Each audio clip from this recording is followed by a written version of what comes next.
Hey everyone, today I'm gonna showcase my new module called StoryFrame. StoryFrame came as an idea for GMs like me that has only one monitor and want to focus on the roleplay and the journal instead of just going back and forth between some things like role requests and the chat log and all that. So the idea of the module is that it kind of attaches itself to the journal. This is the GM side. We're gonna have 3 tabs here. By the way, if you are a player of Kingmaker, there might be slight spoilers because I'm going to show some journal when I go back and forth. So if you're a Kingmaker player currently or want to be, there might be slight spoilers. Just a disclaimer. So we're gonna have the NPCs tab, the PCs tab, and the challenges tab. The NPCs tab is basically per conversation. So let's just say that let's go for Eldari Manor or the lady arrives. Okay, so what StoryFrame does is basically it has a couple of options to drag actors and show like speakers of a scene, let's call it. So if I'm taking like an NPC here, I can just drag and drop and it will add it to the conversation.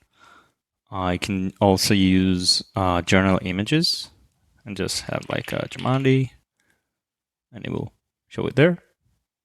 And I can also have actors. So I have an actor here, and if I press that actor, it uses it as a speaker. And I can also press at NPC and just select any image that I want. I don't know. Okay. The player side, let's say I pick this one as an actor, and this one as an actor. Let's go to player side. So the player side will basically show these speakers as a kind of a scene. You can right click it to see a bigger image and a name. Right click again. The GM can say, okay, this guy is, let's say it's unknown to the players. Then will be unknown to the players as a name as well. And you can also save scenes. So let's say this is a scene for me. So I'm going to save it. I'm going to say this is, I don't know, feast, whatever. I'm going to use create scene. And then for scenes, I can just load it up. Let's say I'm going to show you like this because it's a lot easier. This one. Never mind, it's X. So let's say I press X, which is the, let's say, it's the speaker's wheel or the scene selection wheel. If you have a scene, you can just use this to load up a speaker from a scene, and then it will show up. Oh, yeah.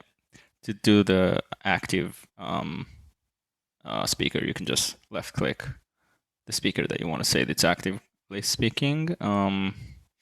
So yeah, the player will just see highlighted.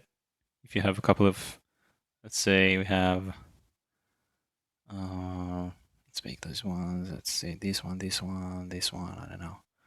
So you see that when we have a large scene with a lot of speakers, we can just select the active one by left clicking it.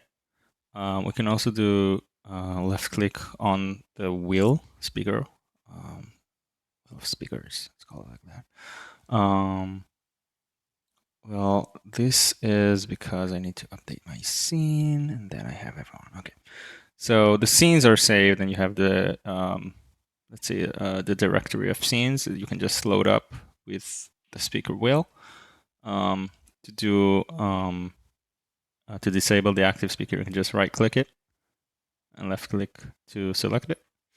It's basically useful for when you have a lot of scenes in the journal that you don't want to mess up with the right sidebar and just set up things, let's say, as a prematurely to the session. That's kind of it for the NPCs tab. I think I was talking about everything. Yeah, that's kind of it. You can left click this button to open it on the player side. So let's say the players close this. You can, as a GM, just force it open with the left click. And you can force close it with right click. Okay. So this is the NPCs tab. So let's go to the PCs tab. So the PCs tab has had several iterations, and I think that this is my final one that I really like. Basically, what it does, it gives you the opportunity to just send a request to the players during like a cutscene. Let's say that you're speaking, and then there's a check needed. Let's say these checks. Okay, so the tab has a few functionalities. One, it has the journal skills and journal lore skills that you can just ask the players to roll. It takes that and parses it from the journal. So when I scroll, it highlights in the journal. It's where it has in the journal, like the location. If the skills and everything is there, it just highlights them to know, okay, this is the part that has in the journal places that you can just roll from the sidebar. It also works for saves. If I do this, you can see the journal saving throws. I'll just do like real quick to show you that it highlights those. Oh, there we go. See, so it highlights those as well. Basically just, to give the GM kind of a heads up that it needs to roll something. You can just use the sidebar to do that.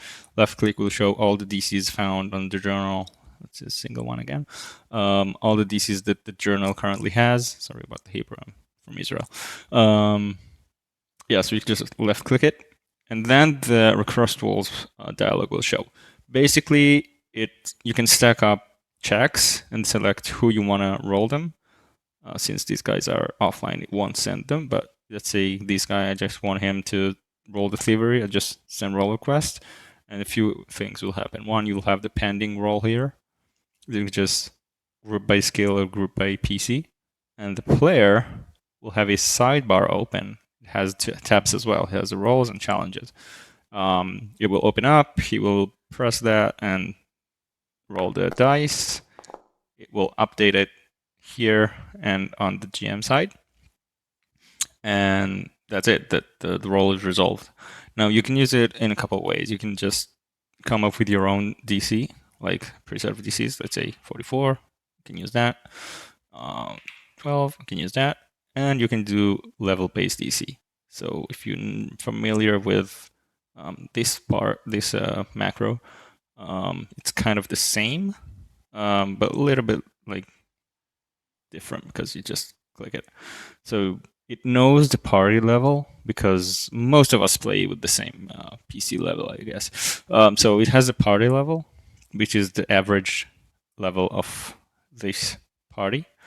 And then you can just use level. Let's say I want it to standard, and I want to throw, I don't know, right click, and then I want to steal. So it has thievery, steal, DC 15 from this one, and I can just pick that guy, send, boom, pending.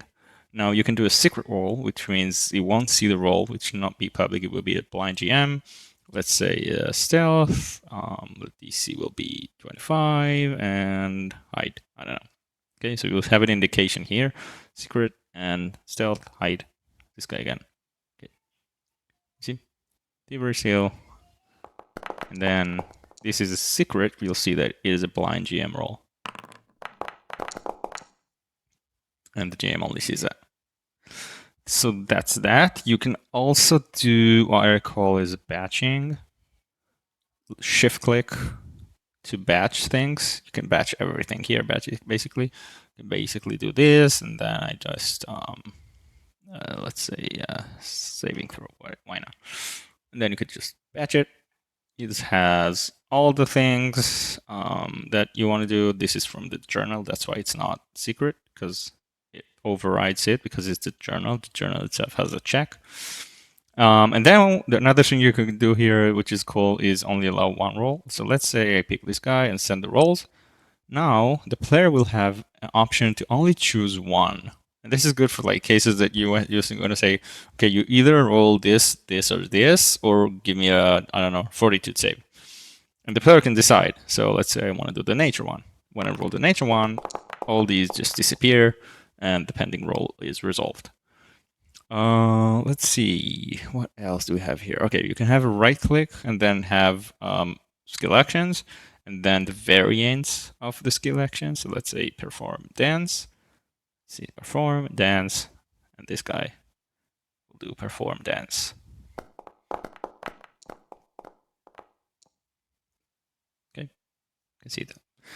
Okay, so that's that. Another feature which is cool, if you don't want to use the highlighting and just want to, pop it up, you can just control click the post to chat, and it will do this the same.